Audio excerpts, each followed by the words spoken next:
말씀하시고 보겠습니다. 에베소 4장입니다. 에베소서 4장 22절부터 27절까지입니다. 22절부터 27절까지 에베소서 4장 22절부터 24장까지입니다.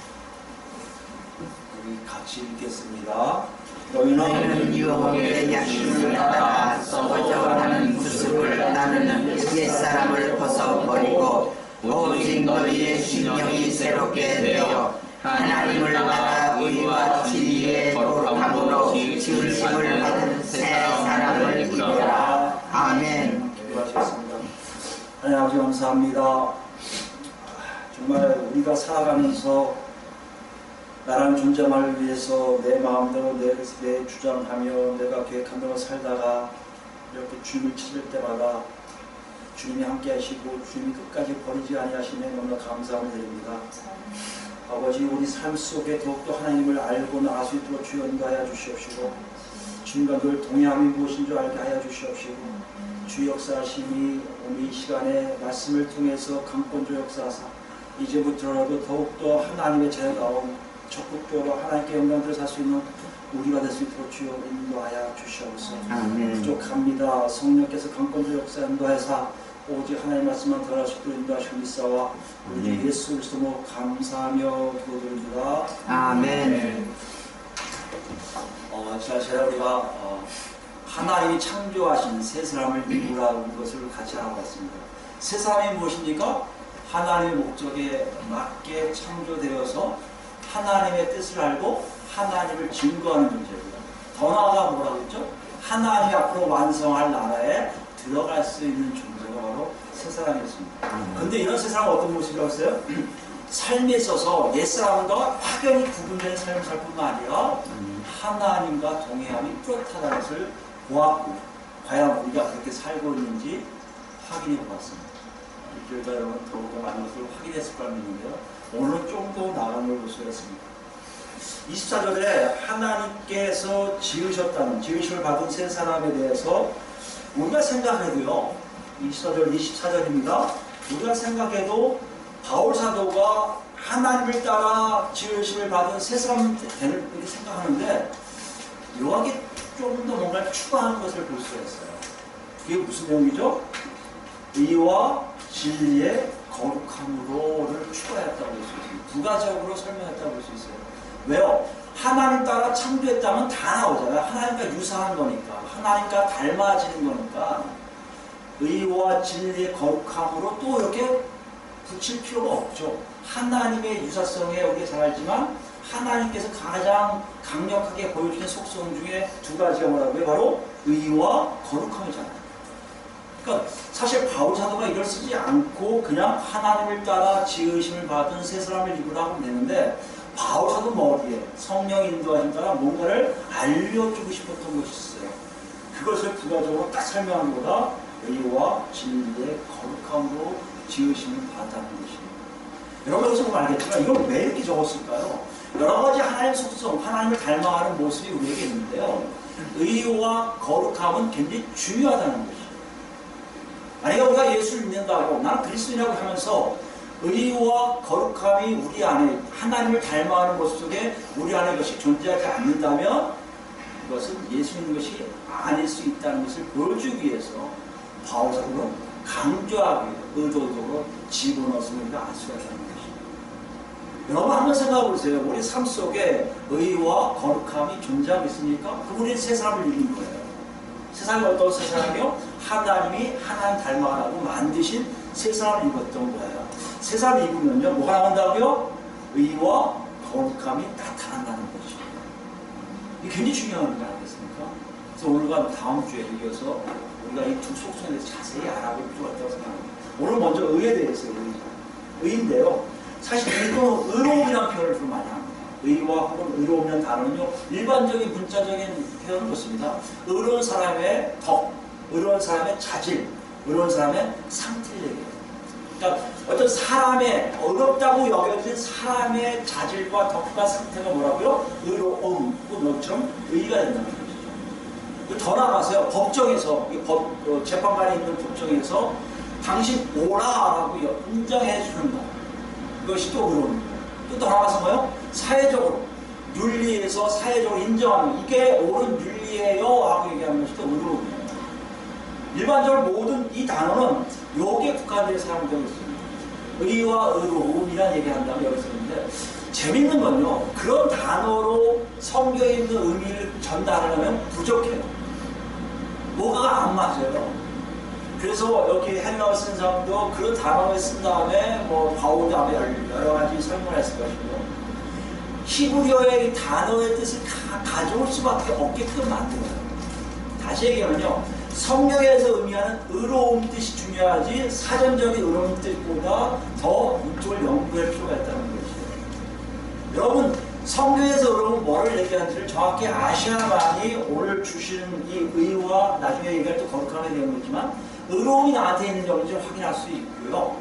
이 성경적인 주신 이 의미를 정확히 알아야 내가 구원받았냐는 정확히 알 수가 있다는 것이에요.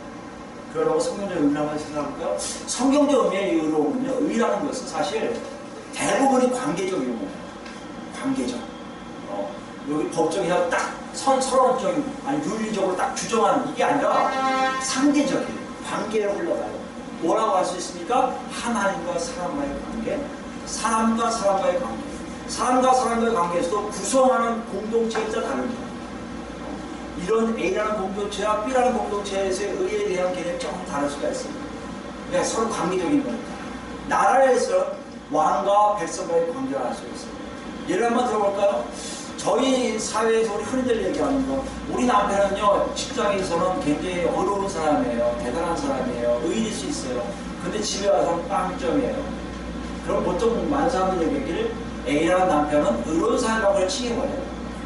가정에서는 빵점 생각 안 합니다. 근데 성경적으로 얘기하면요, 직장에서는 의로운 사람일지 모르지만 가정에서 뭐예요? 빵점이니까 불리한 자예요. 의롭지가 못한 자예요. 이게 다 모든 관계에 있어요. 부부간의 관계, 부모와의 관계, 자녀와 부모와의 관계, 자기 형제들과의 관계, 자매들이 다 포함된 관계 속에서 뭘 얘기하면 내가 중심이 되는 게 아니라 상대방이 중심이 돼서 상대방이 요구하는 것에 맞으면 의로운 것, 상대방이 요구한 게 성취해주면 의로운 것이 되고, 그 상대방이 요구한 것이 성취되지 않으면 그 불의한 자가 된다는 것이죠. 이게 일반적인 우리가 얘기하는 공의, 정의를 얘기하는 규정하는 것과 정의하는 것과 우리가 의로움을 이렇게 얘기할 때 의미가 다른 것을 알 수가 있습니다. 여러분, 이것은 어디서 왔을까요? 당연히 하나님으로부터 왔겠죠.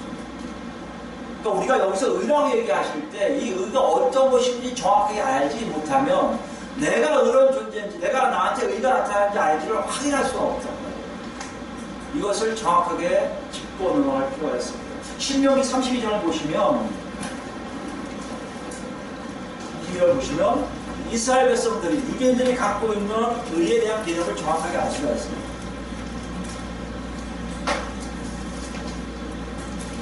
신명기 32장 하면 여러분 뒷부분이에요. 이제 모세가 끝나고 여호수아 시대가 올 때 그때 얘기해요.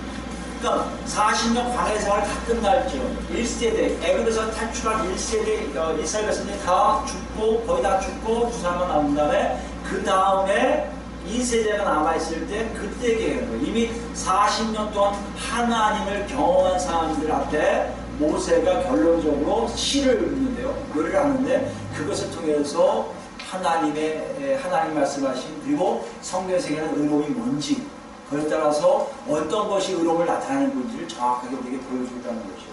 3절 보시면요, 모세가 이렇게 얘기해요. 이스라엘 백성들에게 내가 여호와의 이름을 전파하리니 너희는 우리 하나님께 위험을 돌릴지어다. 그 다음에 4절이죠. 그는 반석이시니 그가 하신 일이 완전하고 그의 모든 길이 정의롭고 진실하고 거짓이 없으신 하나님이시니, 여기 공의롭다고 하면 이렇게 한글도 의롭다고 공의롭다고 자꾸 이거 왔다 갔다 해요. 원래는 우리말로 하면 그냥 의로우시네요. 저스티스가 아니에요. 라이처스니스. 의로우시니, 의로우시고 바르시도다. 이게 저스티스. 그러니까 바르다는 얘기예요. 그러니까 여기 보면 의롭다는 얘기는요, 이미 40년 동안 경험하는 거예요. 그분이 하신 일이 완전하고 그 모든 일이 정의롭고 진실되고 거짓이 없는 걸 통해서 여태까지 우리에게 약속하신 모든 것들을 다 완전하게 완벽하게 추구하시고 다 이루시 성취하신 분은 오직 하나님 한 분이시기에 그분은 의로우신 분이요 바르신 분이라고 선언합니다. 여기서 의로움과 바름, 우리가 이게 의로움이 나오는 단어예요. 그걸 이제 설명하는 것이 9절부터 나오는 거 보세요. 여호와의 붓깃은 여호와의 가꾸는 재산이죠. 기업이라는 것이죠. 이제 갖고 계신 거예요. 그러니까 여러 민족인데 그 중에 갖고 계신 백성이 자기 백성이라. 야곱은 그가 택하신 기업이다. 그러니까 많은 민족 중에 하나님의 의로움을 제대로 알 수 있는 백성은 누구다? 야곱이라는 거예요. 야곱의 백성은 누구죠? 이스라엘이라는 거예요. 하나님의 의로움을 정확하게 알 수가 없어요. 왜요? 그 이스라엘에게만 정확하게 어떤 일을 하시기 때문에 약속하신 모든 것들을 철저하게 다 지키시고 계시기 때문에 10절입니다. 여호와께서 그를 황무지에서 짐승이 부르짖는 광야에서 만나시고 호위하시며 보호하시며 자기의 눈동자같이 지키셨도다. 누굴요? 야곱을. 40년 동안 이스라엘에서도 이걸 알아요. 자기들을 보호하시고 지키신 걸 알아요. 그게 뭐라고요? 하나님의 의로우심이에요. 의라는 게 뭐라고요? 하나님이 언약 체결했어요. 시내산에서 나는 너의 하나님 되고 너희는 나의 백성이 되라. 언약 체결하셨거든요. 언약 체결 후에 그냥 내버려두지 않으세요. 꼼꼼하게 참견하셔서 보호하시고 이렇게 먹을 거 다 먹여주시고 이런 것이 바로 그 계약 속에서의 성취. 하나님이 안 하셔도 돼요. 하나님 주권자이시고 창조주시기 때문에 그런 거 안 하셔도 되는데 하나님도 그 상대방에 대해서 모든 것을 다 들어주시고 성취해 주셨다는 거예요. 그게 뭐라고요? 하나님의 의로우십니다. 11절 보세요. 마치 독수리가 자기 보금자리를 어지럽게 하며 자기 새끼 위에 너풀거리며 그의 날개를 펴서 새끼를 받으며 그의 날개 위에 그것을 없는 것 같이 양육하는 모습이죠. 독수리가 자기 새끼를 양육하는 모습이에요. 하나님이 그렇게 40년 동안 자기들을 했단 말이에요. 여호와께서 홀로 그를 인도하셨고 그와 함께한 다른 신이 없었도다. 다른 신이 하나도 없는데 오직 하나님 여호와 하나님 한 분만 이스라엘 백성들을 그렇게 인도하셨음을 얘기하고 있어요. 여기에 하나님의 의로움이 나옵니다. 하나님의 의로움은 뭐라고요? 관계한 자들에게 철저하게 보호하시고 인도하세요. 철저하게. 여러분과 제가 새 사람을 입었다는 것은 지금 바울사가 얘기하는 것은 이것이 너희에게 있는지 확인하라는 거예요. 하나님의 보호하심과 인도하심이 정확히 있느냐? 왜요? 그걸 가지고 지금 우리를 만지셨다고 하니까. 또 나갑니다. 19절부터 보시면, 15절부터 보시면요. 그런데 이런 일이 있어요. 철저하게 보호하시고 인도하시고 끝나는 게 아니라 15절 보시면 그런데 여순이라고 하면 야곱의 백성들 여순이 나타납니다. 여순이 기름짐에 발로 찼도다. 내가 살찌고 비대하고 윤택함에 자기를 지으신 하나님을 버리고 자기를 구원하신 반석을 없이는 이도다. 뭐 하는 거예요? 누가요? 이스라엘 백성들은 하나님께 불의를 행한 거예요.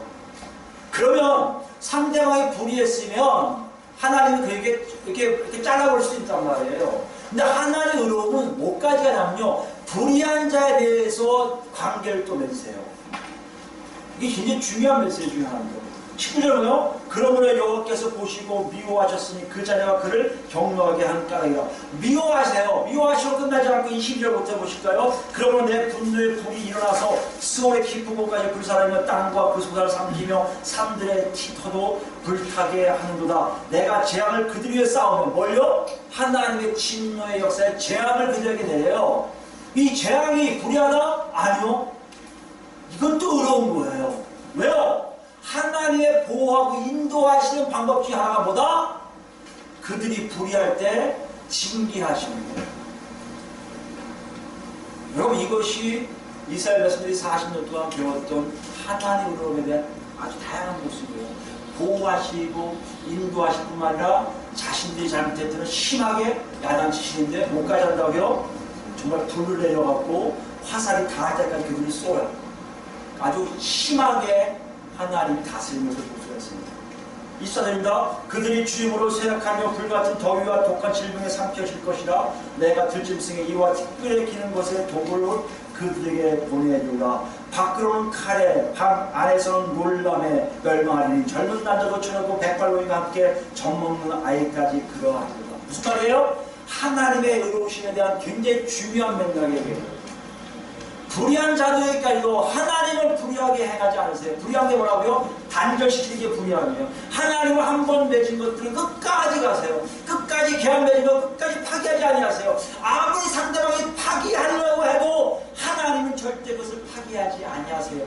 그렇기 때문에 방법이 뭐라고요? 그들을 야단치시는 방법으로 하나님의 의로움을 나타내세요. 이게 심판이라고 얘기죠. 여러분, 요한계시록 보시면요, 우리가 이해하지 못한 부분이 나와요. 무슨 부분이죠? 하나님이 막 사람들을 죽이는데요, 천사들이 뭐라고 찬양해요? 심판이 다 의롭다. 하나님은 의롭다고 표현해요. 이게 말이 됩니까? 사람을 죽이는데요, 모르는 갓난쟁이를 다 죽이는데, 여기 보니까 젊은 사람들 다 죽이잖아요. 이게 왜 의로운 거예요? 하나님의 의로움은요, 상대방을 지켜주는 것을 알기 때문에, 보호하고 인도하는 것이 알기 때문에 그들에게 징계하고 심판하는 것까지도 하나님의 의로움이요. 또 더 나아가서는요, 하나님과 계약을 맺지 아니하는, 하나님과 관계하지 않은 백성 이외의 사람들 중에 이 사람들을 공격할까봐 미리 제거해버리는 것도 하나님의 의로우십니다. 마지막 최후 심판이 여기 있습니다, 여러분. 하나님 나라 백성들을 구하시려고, 영원한 천국으로 들어가게 하시려고 새 사람들을 하나님 나라 백성으로 온전히 삼으시기 위해서 옛 사람들을 다 제거시켜주는 작업을 하시는데, 그것도 하나님 뭐라고요? 의로우시며 합니다. 그 어디 있습니까? 30절 볼까요? 30절입니다. 이러고 나니까 대적하는 자들이 이제 서서히 이스라엘 백성을 괴롭히잖아요. 그걸 보고 이렇게 얘기하시는데, 30절, 참으로 여호와께서 자기 백성을 판단하시고 그 종들을 불쌍히 여기시니 재앙을 내리시고 징계하시는 후에 나중에는 약간 불쌍히 여기시는 마음이 생긴다는 거예요. 여기 중요합니다, 여러분. 이것은 회복으로 가는 하나님의 놀라우신 자비예요. 긍휼이에요. 우리가 하나님의 의로움을 안다는 것은요, 모든 것을 다 한 통으로 보셔야지, 보호하고 인도하시면 나한테 잘해주는 것만 하나님이라 아니라는 얘기예요. 우리가 잘못해도 야단친 것도 하나님이고요, 나중에 하나님 이것을 회복시켜주는 단계에서도 놀라운 하나님의 의가 나타나게 되어 있다는 것이에요. 볼까요? 곧 그들의 무력함과 갇힌 자나 노인자가 없음을 보시는 때라 하나님은 시기에 됐다, 이제는 그들을 회복시키겠다 하시는 것도 다 뭐라고요? 하나님의 의로움이 활동하시는 거예요. 41절 볼까요? 내가 내 번쩍이는 칼을 갈며 내 손에 정의를 붙들고 내 대적들에게 복수하며 나를 미워하는 자들에게 보응할 것이다. 여기 회복의 계절 중요한 게 뭐라고요? 하나님이 하나님께서 살리기 위해서 그들을 괴롭혔던 모든 요소들을 제거하시는 작업이 일어나요. 이게 아까 뭐라고요? 이게 심판이에요. 다른 나라를 심판할 때 이런 일이 일어납니다. 누굴 위해서요? 하나님과 맺어진 자녀들을 보호하기 위해서. 40절입니다. 내 화살이 피에 취하게 하고 내 칼이 그 고기를 삼키게 하리니 곧 피살자와 포로연자의 피로 대적의 우두머리 머리로다. 대적하냐 모두 다 처한다는 얘기예요. 그런데요, 43절 보세요. 너희 민족들아, 주의 백성과 즐거워하라.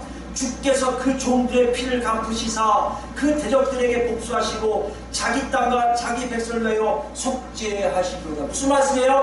자기 백성들은요, 죄를 다 사해주시고, 불의한 거 알아. 됐어, 이제 고생했어. 내 자라니까 내가 키울 거야. 이게 하나님이에요.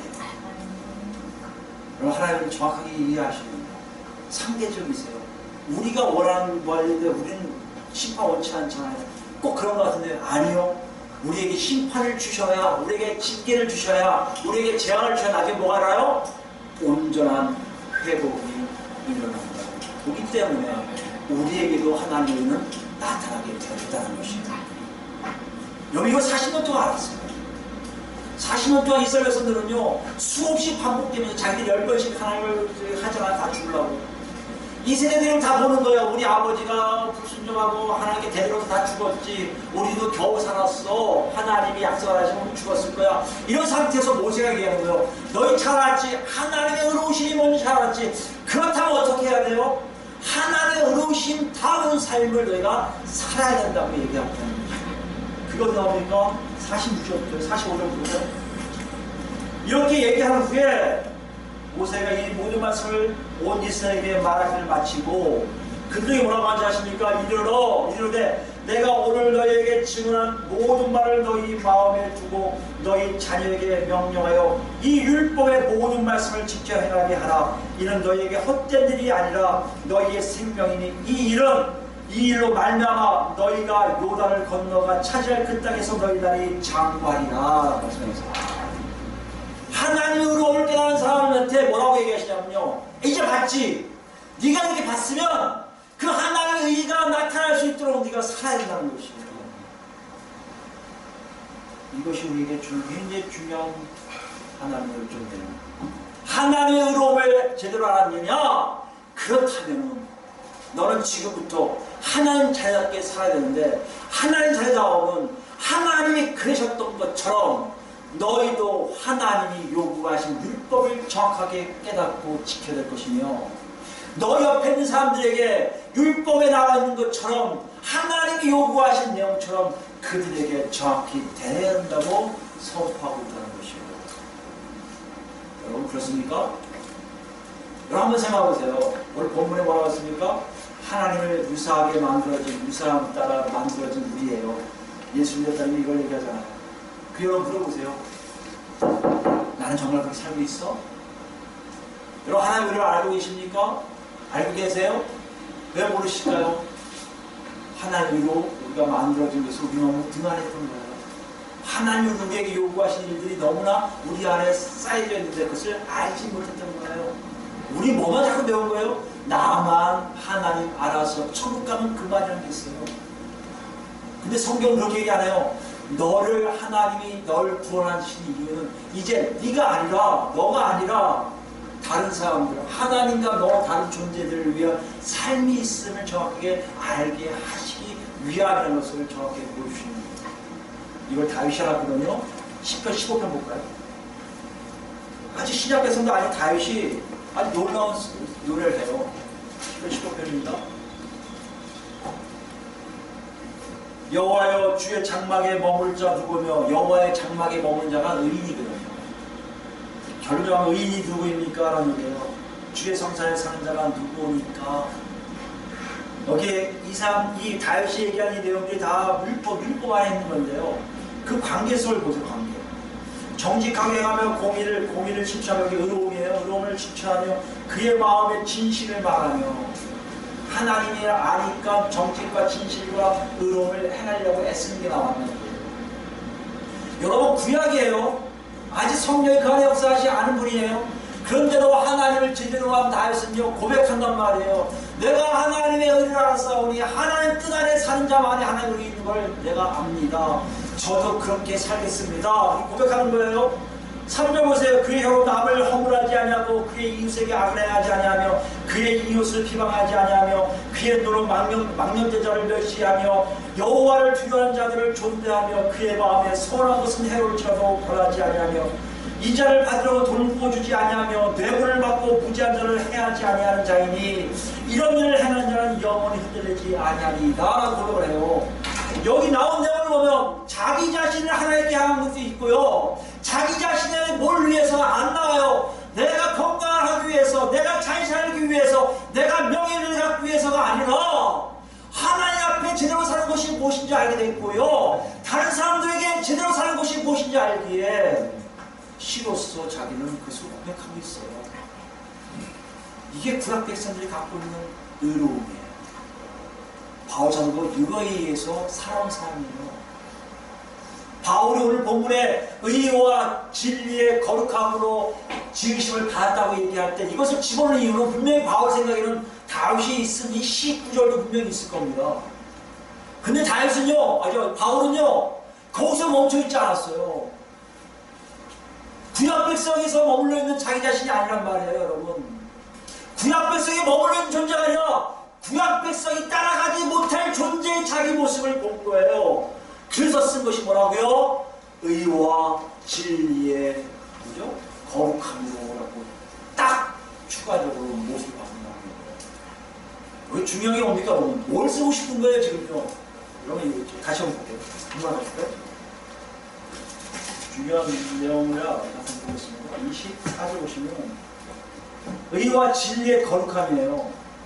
여기 진리라는 단어를 썼다는 것이 참 묘한 바울 사도의 의도성이에요. 진리는 하나인 거 알아요. 의와 거룩함만 얘기해도 유대인이기 때문에 다 알아요. 근데 진리라는 단어를 썼단 말이에요. 이걸 가지고 여러분 번역을 찾아보시면 알겠지만 또 달리 번역이 되는 걸 알 수 있어요. 여기에는 의와 진리의 거룩함이 되어 있지만 다른 번역을 어떤 번역을 했냐면요, 진리의 의와 진리의 거룩함이 되어 있어요. 어떤 번역은 더 자세하게 설명되어 있어요. 뭐라고 했냐면요, 의와 거룩함이 어디서 왔다? 진리로부터 왔음을 표현하는 번역본이 있어요. 한글 번역본 안 먹고 영어 번역본 보시면 의와 진리 대 다음에 진리에서 왔습니다. 의와 거룩함이 진리에서 왔습니다라고 번역하는 것을 볼 수가 있어요. 뭘 강조하고 싶었던 거예요? 저도 그 번역한 사람들 마음이 바울 사도의 마음이라고 생각해요. 여기처럼 의와 진리의 거룩함이 아니라 의와 거룩함이 있었는데 이것이 진리에서 왔음을 강조하고 싶었던 것을 왜 그랬을까요? 문맥에서 21절에 진리가 어디 있다고 했어요? 예수 안에 있는 거니까. 진리가 예수 안에 있는, 그죠? 그죠? 진리가 예수 안에 있는 것 같이 되죠. 진리가 예수 안에 있다는 겁니까? 진리 안에, 진리를 통해서 의와 거룩함이 왔다는 것을 바울 사도는요, 구약 백성으로 보지 않고요, 뭐로 본 거예요? 신약 백성으로, 자기가 바뀌어있는 상태의 모습으로 보는 거예요. 여러분, 저에게 그걸 얘기하고 있어요. 하나님의 구약 백성의 이름으로 하나님의 의로움을 한 사람들은 구약 백성들도 의로움을 찾으려고 애를 썼는데, 너희는 그들보다 더한 존재로 태어났고 더한 존재로 지금 있음을 우리에게 알려주고 있어요. 그게 왜요? 예수 때문에 그런 존재가 됐기 때문이에요. 어디 났습니까? 로마 3장 볼까요? 여러분, 이 내용은 좀 신학적으로 어려운 부분인데 여러분 잘 따라오시기 바랍니다. 3장 1절 보시면, 과거에는 다윗같이 율법을 지키면서 하나님의 말씀을 순종하면 됐어요. 근데 이미 에베소서에서 바울 사도가 뭐라고 했어요? 유대인도 아니고, 율법을 사는 유대인도 아니고, 율법 사는 이방인도 아니고, 하나님이 예수 안에서 새로운 존재를 만드셨는데 그 존재는 예수 때문에 달라졌다는 거 아니에요? 그죠? 그러니까 바울 사도 자기도 유대인이 아니에요, 지금요. 그 새로운 존재로서의 밝히고 있는 거예요. 새로운 존재에서 의가 자기한테 있는 걸 보여주고 싶은 거예요. 새로운 존재로서 사는 것이 어떤 것인지 보여주고 싶은 거예요. 여러분, 이것이 굉장히 중요한 메시지를 우리에게 오기 원합니다. 그게 20절부터예요. 로마서는 이렇게 얘기하고 있어요. 그러므로 율법의 행위로 그의 앞에 의롭다 하심을 얻을 죄가 없나니 율법으로는 죄를 깨달으리라. 바울 사도는 자기가 안 거예요. 율법을 가지고 의롭다 여기 사람이 아무도 없다는 거예요. 내가 뭘 지켰기 때문에 의롭다? 그럴 수가 없다는 거예요. 굉장히 기막힌 일이라고 생각합니다. 저는 바울 생각할 때마다요, 이걸 쓸 때 얼마나 기가 막혔을까. 율법의 바리새인이고요. 대단한 사람이에요. 가말리엘 거라니까요. 엄청나게 율법을 그냥 거의 도사. 율법 지키는 게 자기 또래에서 가장 잘 지키던 사람이에요. 그런 사람들이 고백하기를, 야, 율법을 지켰는데 아무 의의가 없네. 예수 만나보니까 이 의의가 아니네. 이런 거 잘 드셔야 돼요. 새로 사람에게 주시는 의의는요, 예수를 통과하지 않고서는 절대 올 수 없는 의의예요. 그걸 설명하고 싶은 거죠. 볼까요? 21절이네요. 이제는 율법 외에 하나님의 한 의의가 나타났으니 율법 밖에요. 율법으로 안 되니까 포기하고 하나님이 한 의의를, 하나의 의로움을 다시 한번 만들어 주셨어요. 시내산에서 광야 살았던 이스라엘 백성들에게 얻은 의로움이 아니라 그보다 더 확실한 하나님의 의를 보여준 사건을 하나님 예비해 주셨다는 얘기예요. 율법과 선지자들에게 증거를 받은 것이라고 얘기했죠. 곧 예수 그리스도를 믿음으로 말미암아 모든 믿는 자에게 미치는 하나님의 은혜이 차별이 없느니라. 예수 그리스도를 믿어라는 뜻이에요. 여러분, 이게 무슨 말이냐면 이렇습니다. 하나님 시내산에서 약속을 했잖아요. 이걸 들어요, 못 들어요? 유대인이 못 들어요. 유대인도 살려야 될 거 아니에요. 거기 또 누가 있었습니까? 이방인도 살려야 될 거 아니에요. 유대인도 살리고 이방인 살 길은 뭐다? 시내산을 율법을 지키라? 아니요. 유대인도 지금 못 지키는데 이방인이 어떻게 지키겠습니까? 하나님이 바꾸신 거예요. 뭘 바꾸신 거예요? 창조 사역을 바꾸신 거예요. 창조세에 그 계획을 하신 거예요. 창조를 처음 하실 때 어떤 계획을 하십니까? 아담을 통해서 이 지구에 하나님의 자녀들이 가득한 걸 꿈꾸셨던 거예요. 이게 이루어지지 않으니까 하나님이 유대인 가지고 이루시는데 유대인까지도 그것에 도달하지 못하니 하나님이 변경하신 것 같지만 원래 계획하신 거 아니에요. 누구를 계획하신 거예요? 예수 그리스도라는 것을 딱 보여주세요. 여러분 이것이 왜 의의가 됩니까? 하나님의 창조사역의 완성은요 누굴 통해서만 가능하다? 예수 그리스도만 통해야 가능한 것을 보여주시는 거예요. 과거의 것처럼요, 과거에 이스라엘 백성들에게 율법을 통해서 니들이 율법을 잘 지키면 창조의 완성이 이루어진 것 같은 것을 보여준 것처럼 이제 그게 안 되니까 예수 그리스도를 보여줌으로 예수 그리스도를 믿기만 하면 나는 니들이 어떤 존재이든지 간에 너희가 악하든 더럽고 추하건 너희가 생각해도 정말 살 수 없는 존재를 하더라도 나는 너희에게 의롭다고 칭할 거라고 하신 거예요. 아멘. 이게 예수 그리스도를 통한 하나님의 의예요. 우리의 것이 없어요. 우리가 이방인이고 한민족이고 구원이 없을 거라고 하죠. 지금 얘기하세요. 차별이 없다는 거 아니에요. 여러분 아무 차별이 없어요. 내가 똑똑하니까 아니에요. 내가 멍청하니까 아니에요. 내가 뭐 돈이 많으니까, 내가 가난하니까, 내가 뭐 유명한 데가 나니까, 나는 대학 못 나왔으니까 이런 거 저런 거 하나도 없어요. 오직 뭐요? 내가 제시한 예수 그리스도만 네가 믿는다면 나는 너를 의롭다고 여길 거고 의로운 존재로 생각할 거고 뿐만 아니라 너는 나의 의를 타고 날 거란 얘기예요. 아멘. 지어갑니다. 25절이요. 이 예수를 하나님이 그의 피로써 믿음으로 말미암아 화목제물로 세우셨으니 이는 하나님께서 길이 참으시는 중에 전에 지은 죄를 간과하심으로 자기의 의로우심을 나타내라 하십니다. 이게 그 뜻이에요. 예수를 딱 보여주고요. 예수만 믿으면 너의 모든 죄는 내가 다 보지 않아. 간과하는 게 뭐야? 피치가 좋은다. 그 죄 아니라는 거예요. 아멘.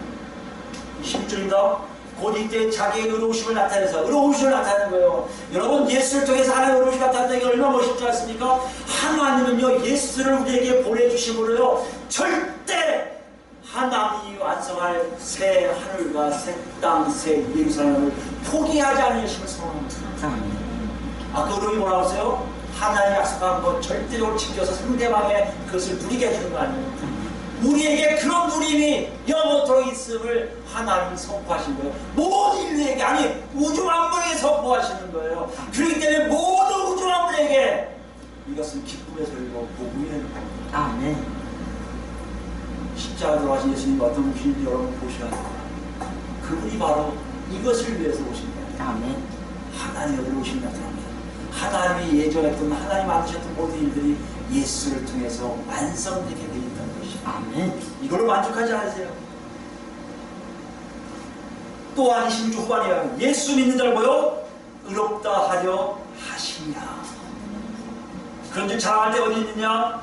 무슨 법으로나 행위로나 아니라 오직 믿음의 법으로다. 그러므로 사람이 의롭다 하심을 얻은 것을 율법에게 있지 않고 믿음으로 되는 줄 우리가 인정하노라. 아멘. 달라졌어요. 유대인들은요 사도 바울은 자기가 다윗이 선언할 때 율법을 지켜야만이 그렇게 됐는데요, 예수를 만나고 그러니까 율법을 지키지 않는데도 자연스럽게 자기가 의로운 존재로서 살 수 있게 되었다는 것이에요. 아멘. 바울서도 이것을 놀라는 거예요. 기겁한 거예요.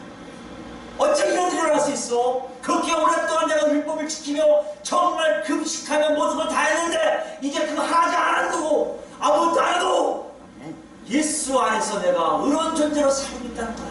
아멘. 이 말씀을 바울이 여러분 여기서 얘기하는 중요한 게 두 가지 있어요. 다시 얘기합니다.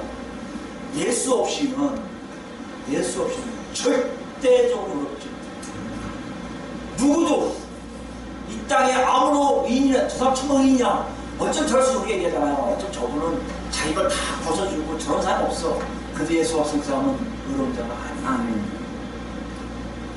거꾸로 얘기할까요? 예수를 믿으면요 이미 여러분과 저는 의로운 존재가 되어 있는 거예요. 의로운 존재가 되려고 노력할 이유가 없는 거예요. 이미 하나님이 만들어 오신 놀라운 계획 속에요, 예수 그리스도만 믿으면 너희는 의인이 되었다고 선포하시는 거예요. 아멘. 무슨 말씀이요? 아무리 내가 찌질한 문제지만 예수만 믿으면 딴 사람들은 저놈은 아닐 수 있을 거라고 그래도 하나님만은 너는 어려운 자니까 내 품에 안길 거라고 말씀하시고요. 실제적으로 나중에 여러분 하나님 나라 완성됐을 때 갔을 때 봤을 때 아니 저 사람이 왔을 수 있을까 할 정도의 사람이 분명히 와 있을 거란 말이에요. 여러분 이 놀라운 하나님의 도움을 여러분 정확하게 하시면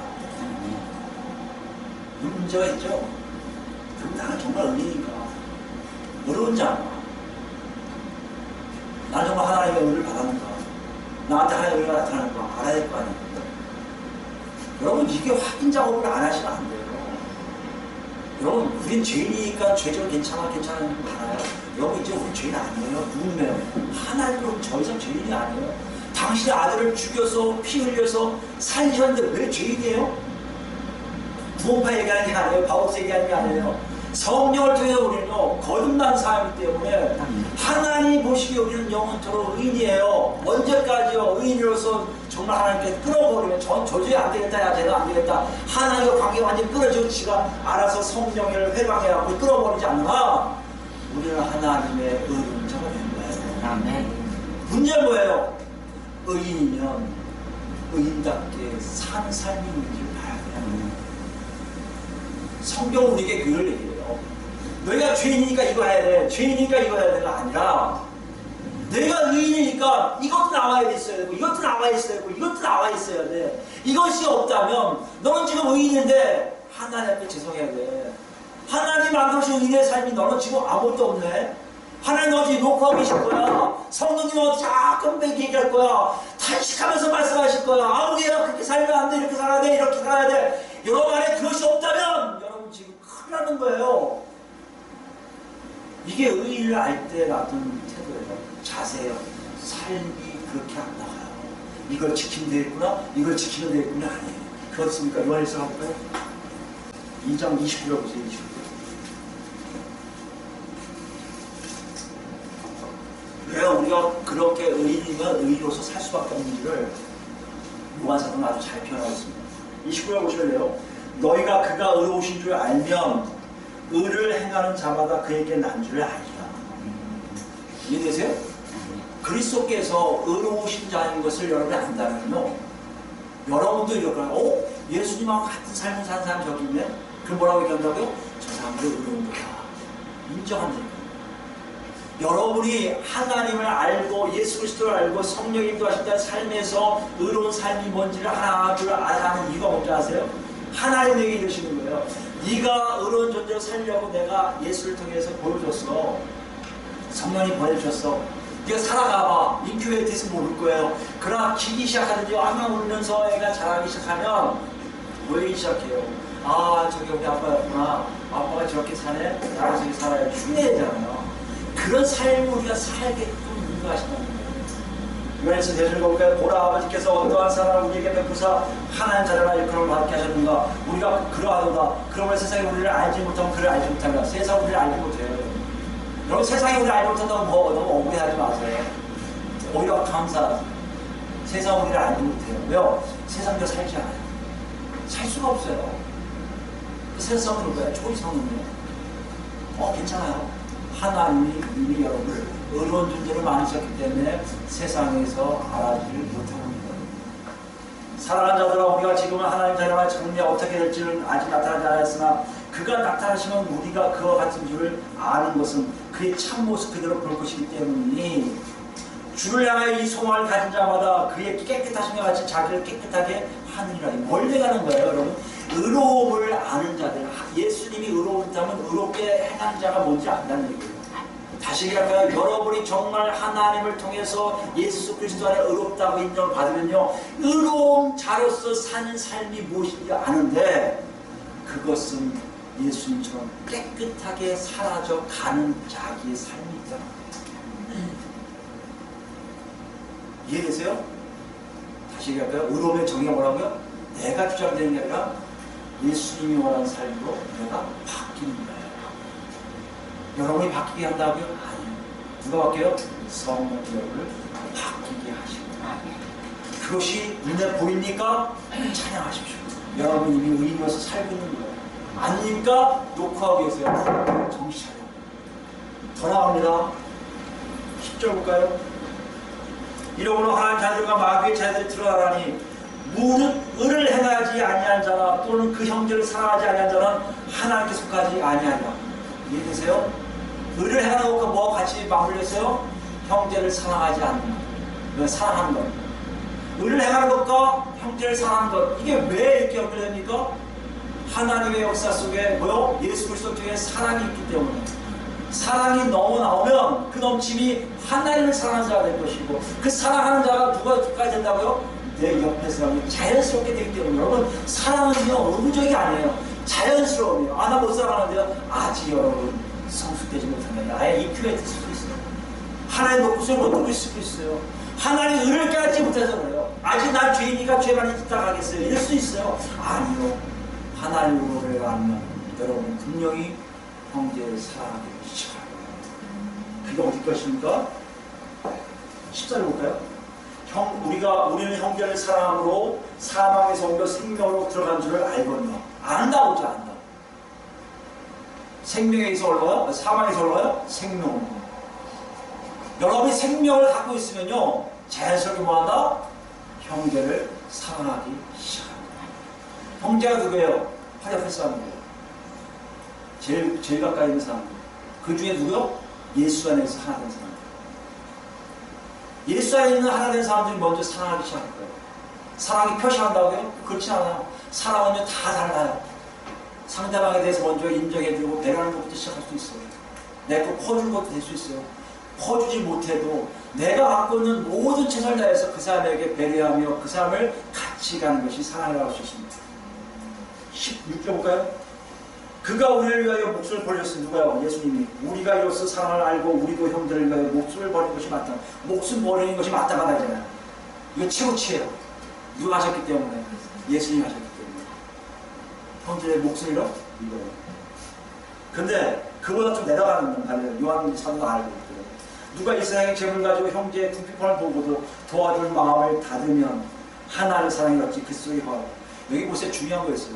재물 가지고 도와주라고 있어요? 도와주는 행위에 대해서 얘기하는 게 아니에요. 도와줄 마음조차 없는 사람들입니다.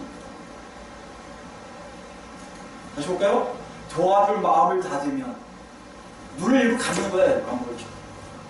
여러분 이게 얘기하는 거예요. 내가 가진 게 없는데 도와줄 게 없는데 도와줄 마음까지 없다? 큰 문제예요. 도와줄 마음이 있는데 가진 게 없다? 아직은 괜찮은 게 아니라 괜찮은 거예요. 하나님이 다 아세요. 이 과정을 여러분이 아셔야 돼요. 정확하게 아셔야 돼요. 그 다음 보세요. 18절이에요. 자녀들아 우리가 말과 혀로만 사랑하지 말고 행함과 진실함으로 하자고 했어요. 사랑은 다양해요. 어쩌라 하실지 몰라요. 성령님이 너 가지고 너 배고 다 줘. 이럴 수도 있고요. 세대들이 보면 재물 다 같이 할 수 있다. 어떤 사람에게는요. 너 먹고 있는 거 빵 좀 나눠 먹으면 되잖아. 네가 먹는 밥 좀 덜어주면 되잖아. 네가 먹고 있는 거 조금 안 되면 반 잘라갖고 입으면 되잖아. 뭐가 없는 게 제일 나쁘다고요? 마음이 닫혀있는 것 자체는 이제 사랑할 마음이 제일 상태예요. 제일 밑에 뭐예요? 마음이 닫히는 게 제일 밑이라면 마음이 열리는 게 처음이라면 몸을 바치는 것이 최고라고 할 수 있어요. 사람의 기준에 있어서. 여러분 이 다양한 속에 우리가 있다면 여러분 정확하게 계세요. 여러분이 하는 게 아니라 예수님이 의로우셔서 우리가 드디어 의인의 삶을 배워내 뛰었다고 말할 수 있다는 것이죠. 오늘 본문은 여러분 복잡한 것 같지만 간단한 거예요. 여러분 예수 믿는 건요 우리의 존재가 뭔지를 정확히 알게 하시는 거예요. 우리 존재가 뭔지 아세요? 하나님 안에 하나님 눈에 의로운 자들이에요. 왜요? 세 사람을 입었다면 우리는 그렇게 빚어진 존재예요. 그럼 살피셔야 돼요. 여러분 정말 의로움이 있습니까? 하나의 의로움이 나타납니까? 하나의 의로움은 뭐예요? 내가 아는 다른 사람들을 위해서 내가 뭔가를 해나가고 있는 거예요. 여러분 하나에게 뭘 하고 있습니까? 옆에 사람들 뭘 하고 있습니까? 여러분의 삶을 정확히 살펴보셔야 돼요. 근데 문제 뭐라고요? 그게 여러분이 힘을 한다고요? 아니요. 성령의 인도하심에 자연스럽게 하나, 둘 늘어나기 시작할 거예요. 다시 본문으로 오세요. 제일 중요한 게 뭐예요? 보세요. 이제 오지 않았죠? 지지난주에 뭐라나? 10년 순명을 통해서 변화가 되어야, 성령을 통해서 변화가 되어야 내 자신이 누군지 정확히 알 것이고, 내가 비로소 하나님 자녀답게 하나님의 의를 나타내며 하나님의 의로운 자로서 온전히 이 땅에 살게 될 것이라고 말씀하고 계시는 거죠. 여기에 모두가 다 포함되기를 예수 그리스도로 간절히, 정말 간절히 축원합니다.